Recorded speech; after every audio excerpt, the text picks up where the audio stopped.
Hello family. Today in this video, I want to talk about the movie Soul Food. Now you may ask yourself, why are you talking about a movie that came out over 20 years ago? Well, because I seen the movie recently. It came on TV.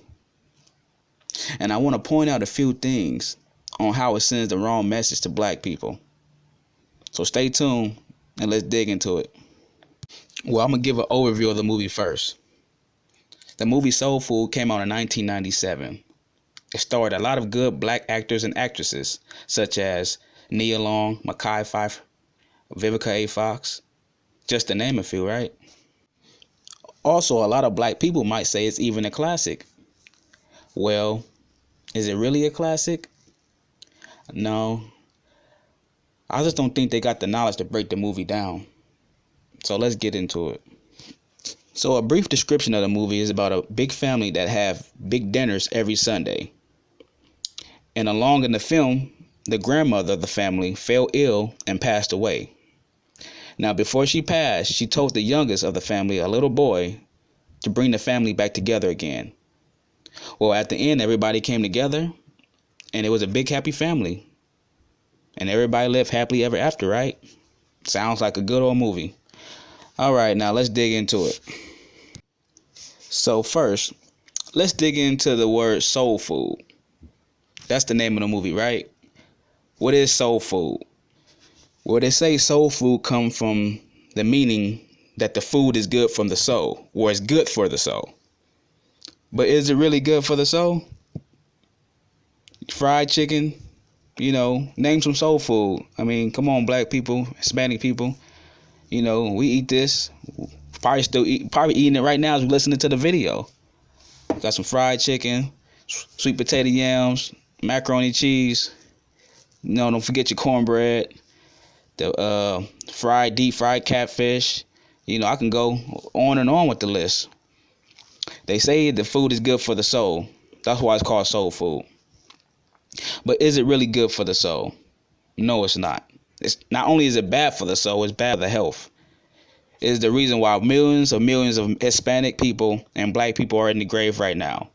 It is the reason why our fathers, uncles, aunts, grandmothers are diabetics, high blood pressure, high cholesterol, and dialysis 3 days a week, or fell ill and die.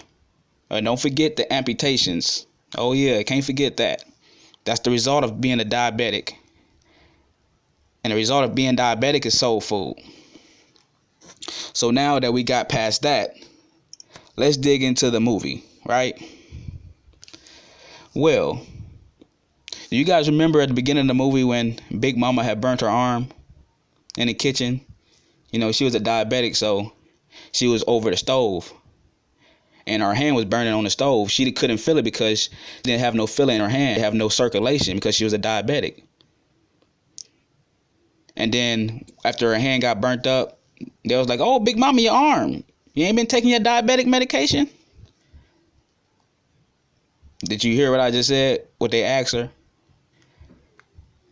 Have you been taking your diabetic medication? First of all, how did Big Mama become a diabetic? From gathering around the table every Sunday eating soul food.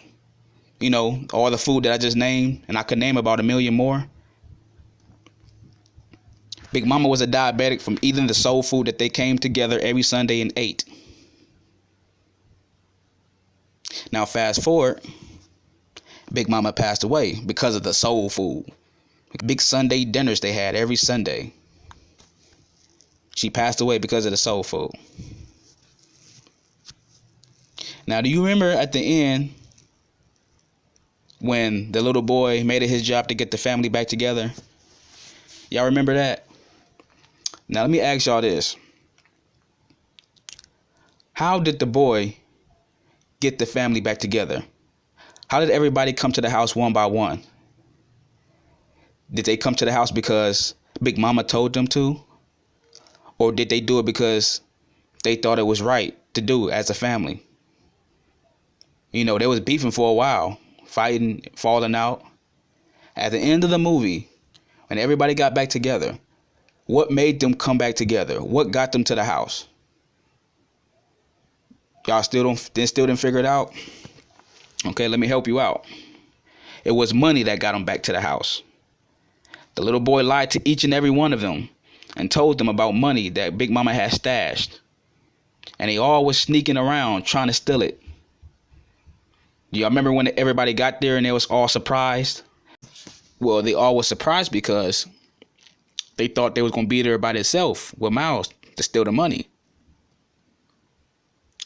And when everybody got there, they all gathered around and the uncle came out with all the money and the TV. So basically that what happened at the end.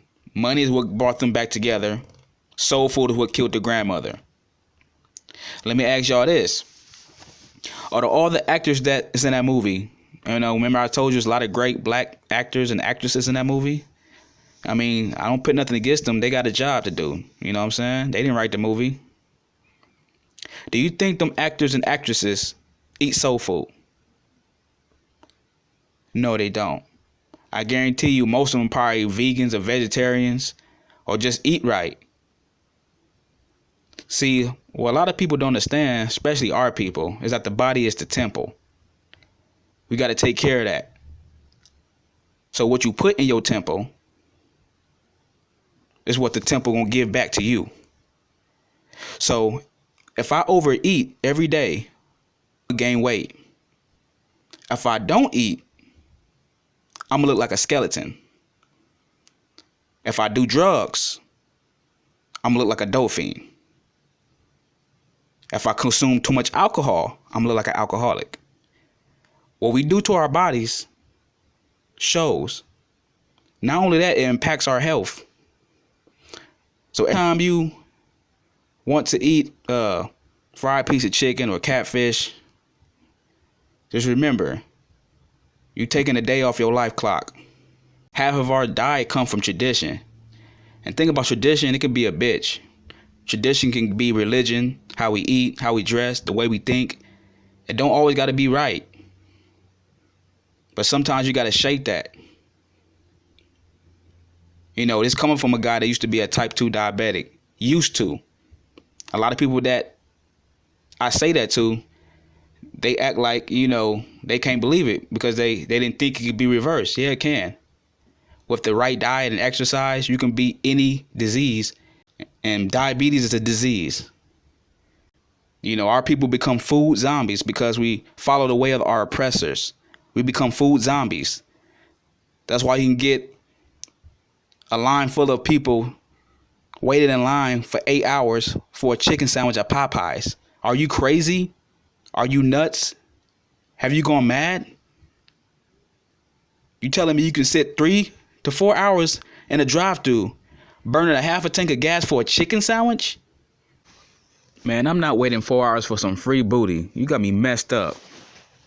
Black people, it's time to care about our bodies. It's time to care about our health.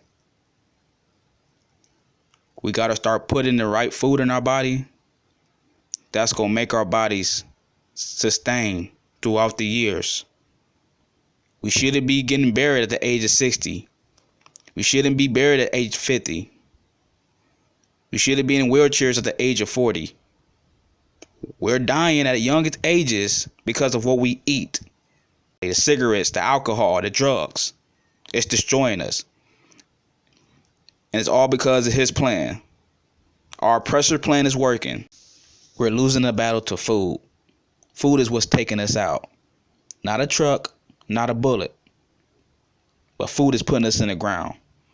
How can we win the battle with our oppressor if we can't win the battle with food? Black people, enough is enough. It's time we wake up. Wake up, Mr. Webb! Mr. Webb! Mr. Webb! Yeah.